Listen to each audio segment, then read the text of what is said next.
مجھے سب سے بڑی فکر یہ ہو رہی ہے پاکستان اور انڈیا کی جو ابھی کشیدگی چل رہی ہے، پاکستانی جنگ کو سیریس ہی نہیں لے رہے، اور انڈیا کا چینل اٹھا کے دیکھ لو، ابھی میزائل آیا، لیکن پاکستانی ہونے کے ناطے میں خود پریشان ہوں کہ جنگ کیوں نہیں ہو رہی ہے۔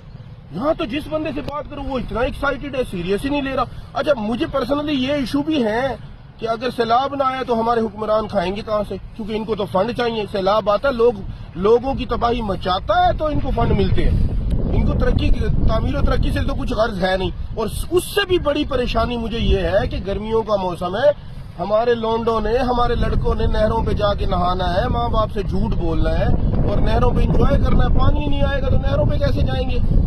میں تو خود حیران ہوں۔ اور پھر سب سے بڑا مسئلہ تو انڈیا نے ہمارا حل کر دیا۔ سندھ پنجاب سے لڑ رہا تھا، پنجاب بلوچستان سے لڑ رہا تھا کہ آپ نے ہمارا پانی روکا ہوا ہے۔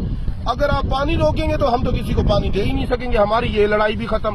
جو 25 کروڑ 30 کروڑ عوام پاکستانی آپس میں لڑے ہوئے ہیں، آپ ان کو پنگا دیں گے، یہ تو ہماری 7 لاکھ فوج سے آگے آپ سے لڑیں گے۔ تو میرا مشورہ برادرانہ اور ریکویسٹیبل یہ ہے کہ اس قوم کو پنگا نہ دیں، یہ پنگے والی قوم نہیں ہے۔ اور میری تو سمجھ سے باہر ہے، اگر پانی نہیں چھوڑیں گے ہمارے لونڈے نہروں پہ جا کے نہائیں گے کیسے؟ تو اس کو تو ہم سیریس لے ہی نہیں رہے، کم سے کم سیریس دھمکیاں تو دیں ہمیں۔ Thank you so much.